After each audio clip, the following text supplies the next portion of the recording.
Bonjour à toutes et à tous, merci d'être avec nous pour l'essentiel de l'information de ce samedi 23 avril. L'ambassadeur d'Algérie à Tunis, Azouz Belal, a réagi à l'affaire des haragas algériens présumés détenus en Tunisie. Dans une déclaration à l'APS, l'ambassadeur a assuré que le corps diplomatique et services consulaires algériens ont engagé les démarches nécessaires auprès des autorités tunisiennes pour s'assurer de la véracité des faits.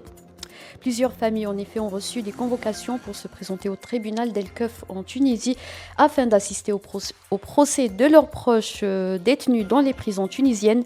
Il s'agit de 39 haragas portés disparus depuis 2008.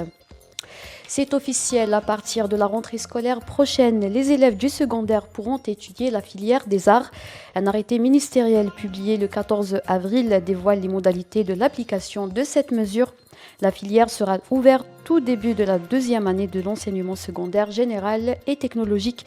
Le ministère de l'Éducation organise des portes ouvertes jusqu'au 28 avril au niveau des établissements scolaires et des centres d'orientation scolaire et professionnelle.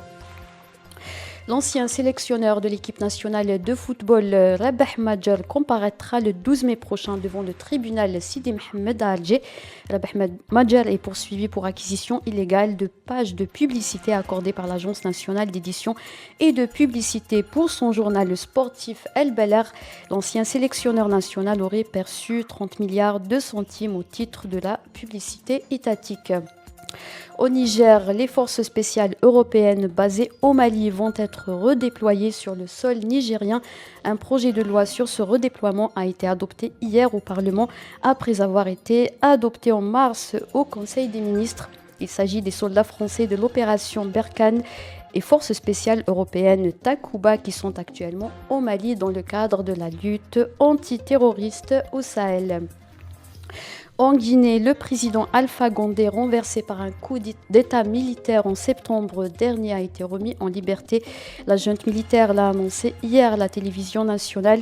Cette liberté n'est pas totale. L'ancien président restera au domicile privé de son épouse en attendant que sa résidence privée soit prête.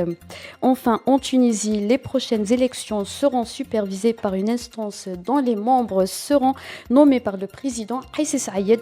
L'annonce a été faite hier dans un nouveau décret paru dans le journal officiel tunisien. Jusque-là, les membres de cette instance étaient désignés par leurs pairs et par le Parlement. C'est la fin de ce flash. Merci de nous avoir suivis.